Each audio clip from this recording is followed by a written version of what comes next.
Time now for another look at today's business news, and for that I'm joined here on set by Brian Quinn from our business desk. And Brian, we're starting with a major development in that Dieselgate scandal involving the German car maker Volkswagen. Their former CEO is now in legal hot water in the US. That's right. Martin Winterkorn actually resigned soon after the scandal broke in 2015, as Volkswagen was implicated in a wide-ranging conspiracy to use hidden software to cheat emissions tests on its diesel vehicles.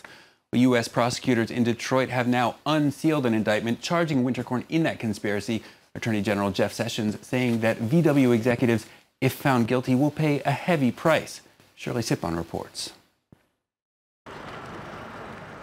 Hours after Volkswagen's new chief presented shareholders with a plan on how to clean up company ethics, the news came in from Washington.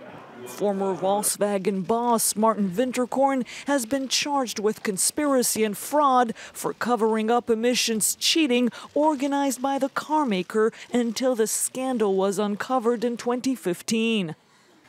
The indictment unsealed today alleges that Volkswagen's scheme to cheat its legal requirements went all the way to the top of the company. Winterkorn is the latest Volkswagen executive to be charged over the diesel crisis. It's unlikely, though, that he will be extradited. For years, the company produced diesel models whose emissions went far over U.S. legal limits, and it concealed those violations by installing in its car's control systems a device that cheats tests.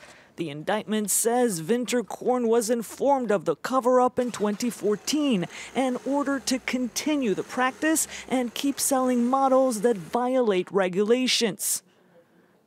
The U.S. Attorney's Office is committed to pursuing accountability for corporate crimes, and the Winterkorn prosecution is a reflection of that commitment. Winterkorn says he only learned about the cover-up in 2015, shortly before the scandal was revealed. In total, Volkswagen has agreed to spend $25 billion in the U.S. to address car owners, regulators, and states. It has also offered to buy back 500,000 polluting vehicles. Well, next, a day of reckoning for Air France following weeks of intermittent strikes over pay. Employees have been voting in an online referendum on whether or not to accept management's offer of a 2% raise in 2018, with another 5% coming over the next 3 years. While most unions have already rejected the proposal, but the results of the referendum could override that when announced later today. However, if staff vote no, the CEO has said he'll resign.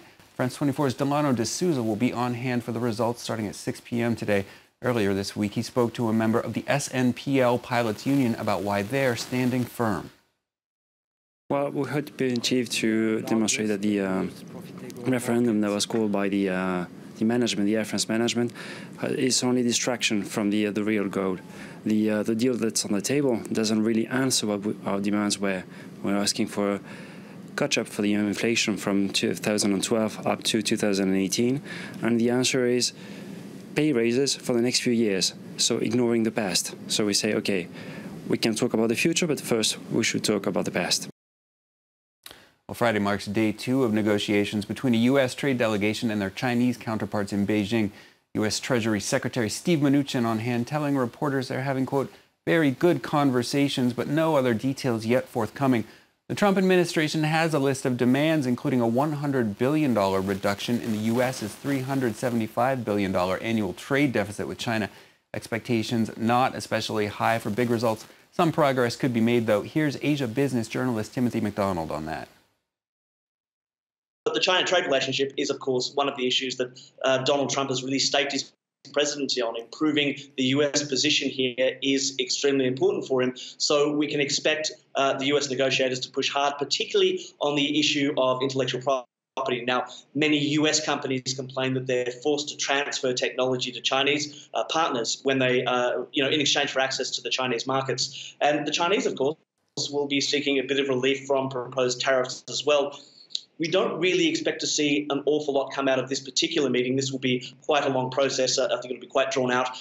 But China might be able to create, I guess, a little bit of breathing room, maybe get, a bit of a delay on the tariffs, get the US to push them back while they actually negotiate them. Well, it's time now for a check on the markets. Asian indexes mixed as investors wait to see what comes out of those trade talks. Clearly not a great deal of optimism there.